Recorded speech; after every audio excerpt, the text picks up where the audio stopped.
Hello, welcome to the second video of spherical mirrors. In this video, we'll see how to draw the ray diagrams for the spherical mirrors. Just again, a recap of the terms that are involved in this. Here is the principal axis, then the center of curvature.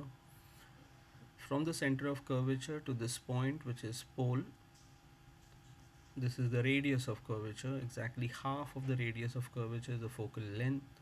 This point is called as point of focus.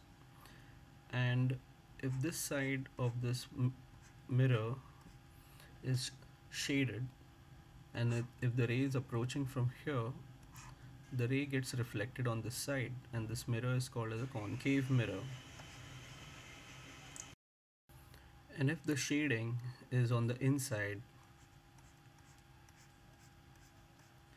then the rays which are approaching over here will get reflected on this side, and that will be called as a convex mirror. To draw the ray diagrams, there are certain rules that we'll see.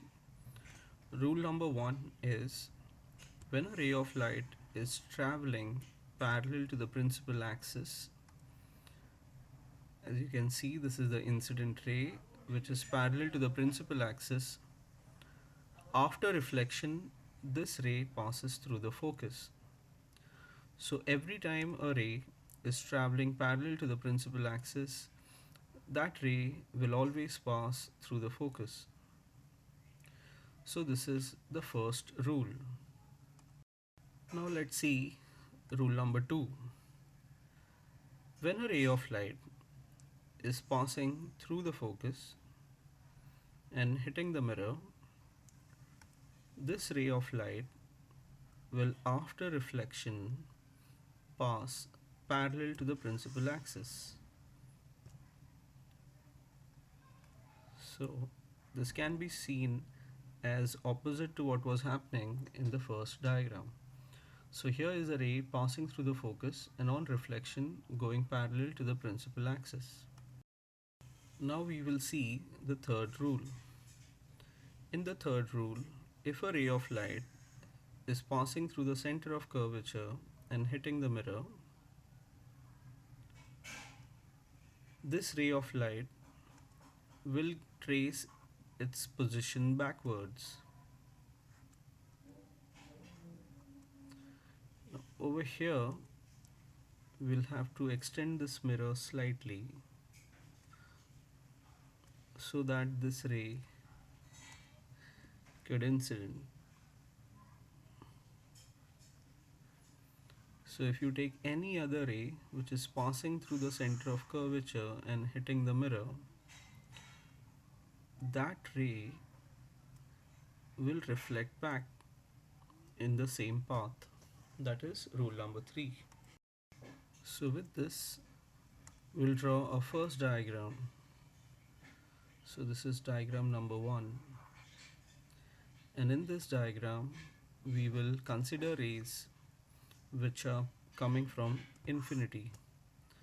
Now these rays are coming parallel to the principal axis. They are going to pass through the focus.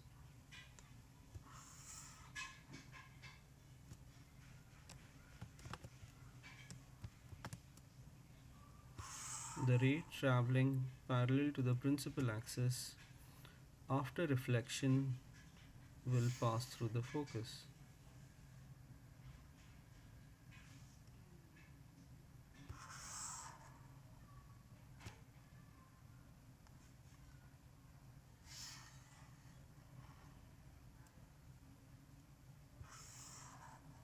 This is the fourth ray, and even this ray will pass through the focus. Of course, we need to draw in arrows. So this is the ray that is incident, and this is the ray that is reflected. This is the second ray, and this is how it got reflected.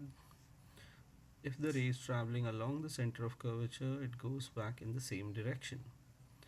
This is the third incident ray, and that got reflected like this. This is the fourth one, and that is the reflection.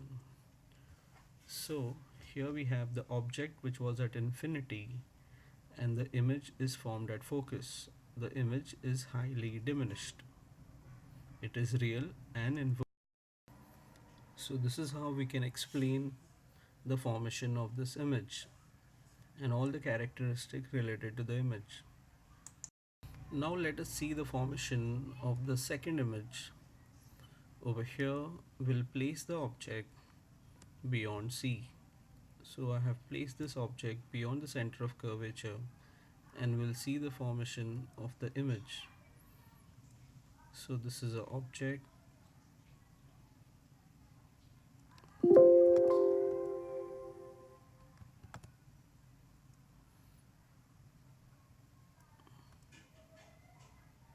Let us name this object.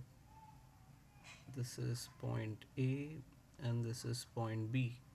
We'll see how to form the image of point B.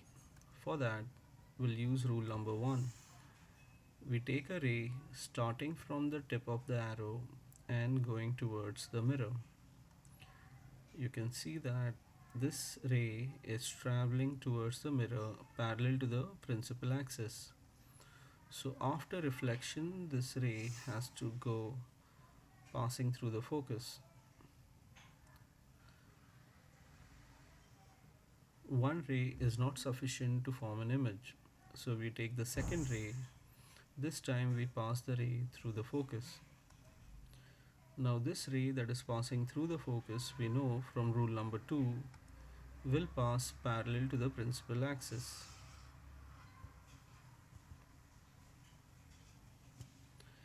And you can see that the two rays, the one, the first ray and the second ray meet over here.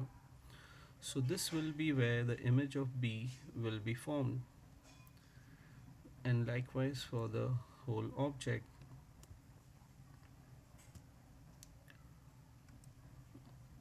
Now since this is the image of the object, I call this as A dash. So the object was placed beyond C and the image is formed between C and F. Look at the size of the image, which is smaller than the object.